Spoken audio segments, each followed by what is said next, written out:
अंगावरती असणारे दागिने सर्व त्या ठिकाणी काय करतो अतिशय चांगल्या दर्शने आणि निर्गुण पाहत होता.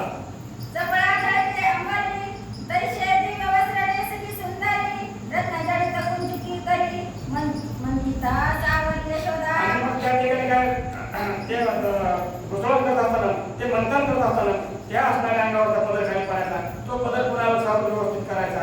तिचे अंगावर असणारे तिचे रत्नाजडित आणि तिची असणारी पैठणी ह्या अतिशय महागडे असणारे राजाची राणी पटराणी होती ती. तिला पण त्या गोष्टीचं कमी नव्हतं आणि तिच्या अंगावरचे दागिने वगैरे सर्व त्या ठिकाणी अतिशय नीटनेटके होते.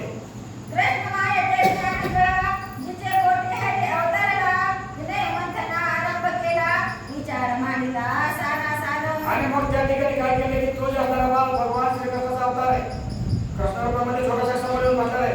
पण ही जी त्या ठिकाणी कार्य करत होती त्या कार्य करत असताना त्या कार्यामध्ये तो जो असणारा बाल जे आहे ते सार आणि असार हे कसं दोन्ही वेगळं करते त्या ठिकाणी तो पाहत होता.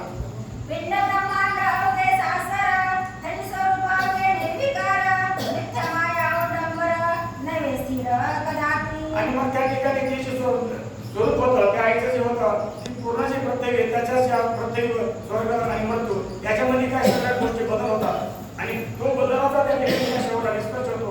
ते सर्व या तिन्ही तालाचा असणारा बदल त्या कृष्णाला त्या आईच्या रूपामध्ये आणि आईच्या त्या सौंदर्यामध्ये दिसत होता.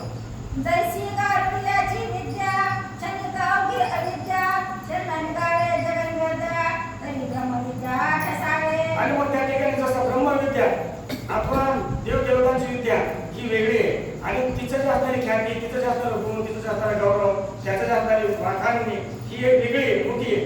तसं एखाद्या जादूगार आहे आणि जादूगारांचे असणारे चातुर्वर्ण्याची जादू करणार त्या ब्रह्मविद्येच्या पुढे चालत नाही. त्याप्रमाणे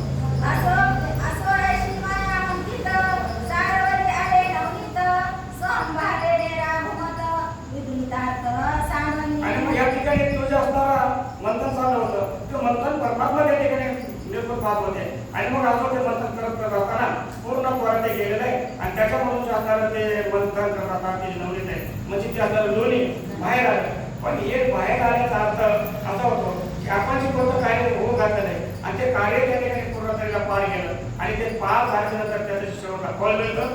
तेच फळ ते आईनं आता जे कार्य केलं त्या कार्याचं त्या ठिकाणी लोणी निघलेलं ते बरोबर झालं.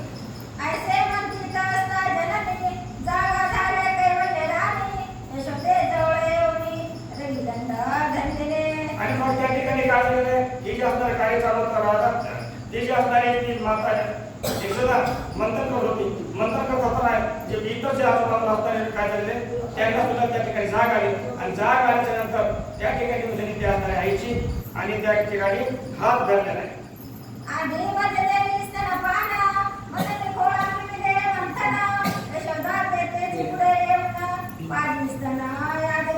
आणि मग त्या ठिकाणी काय कोणताही बाळ असतो, बाळाचा बाळ हक्क असतो, स्त्री हक्क असतो.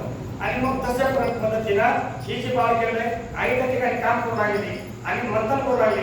मंथन करत जाताना जागा झाला जागेला नाही करायला चालू हात आईचा पकडला म्हणून आई मला खूप भूक लागलेली आणि मला दूध प्यायला दे. आणि मग त्या ठिकाणी ती जी आई असते कोणतेही बालका मातामध्ये असल्या पण आपल्या बाळाला जर आपण त्या ठिकाणी भूक म्हणून आलं तर त्या ठिकाणी सर्व काम बाजूला ठेवून त्या आईची जी असणारी ती जीव त्या बाळाला असतो आणि त्याची भूक भागवण्याचं कार्य ती आई करत असते.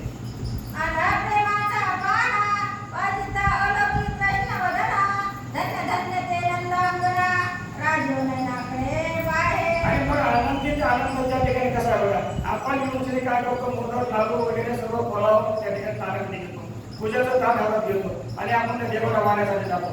पण तोच देव जर एखाद्या आईला लहान गाव जर मागत असेल खायला देत असेल तर तो अगदी आनंद प्रेमाचा पाण्यात वेगळा असेल आणि तितक्याच आनंदानं ते यशोदा माताने आम्हाला खाऊ घालत आहे.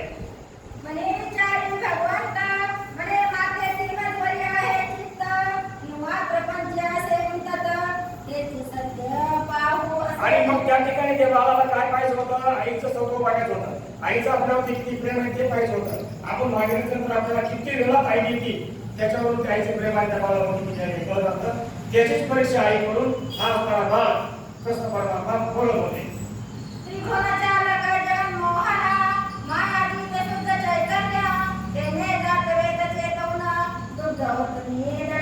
आणि मग या ठिकाणी असणारा त्रिगुणाचा स्वामी सर्व जगताचा स्वामी आहे आणि त्यांना कोणत्या गोष्टी कमी आहेत आणि देवाला भूकच नसते. कशाची भूक आहे देवाला?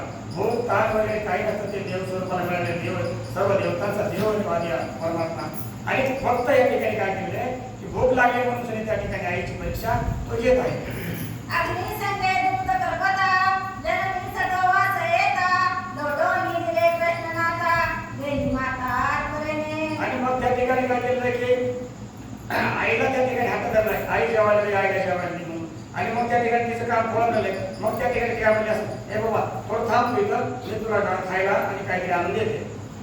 रत्न परब्रह्मा रूपडे माया टाकून निघाली दुग्धाकडे परमार्थ टाकून प्रपंचाकडे प्रीती तशी जनाची. आणि मग त्या ठिकाणी कसं येईल बघा जी चालू काम आहे ते चालू काम सोडून जर मग दुसरीकडे गेला आता आपण जर कोणी पण नायक वाचतो आणि काहीतरी आपण लेकर आपल्या घरी काम आले लेकर धाक मारले आहे खायला नाही कोणीतरी आपल्या घरी बोलून घेतलं तर चालू कामामधून घरी घरी जायचं नसतं.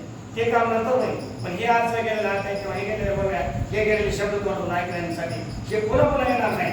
आणि मग त्या ठिकाणी काय होत आहे त्या आपण चालू काम सोडून जसं घरी जातो तर त्याचा अर्थ असा होतो की चालू परमार्था म्हणून आपण आपल्या संसाराकडे जीव लावल्याप्रमाणे होत नाही. टाकून सुवर्ण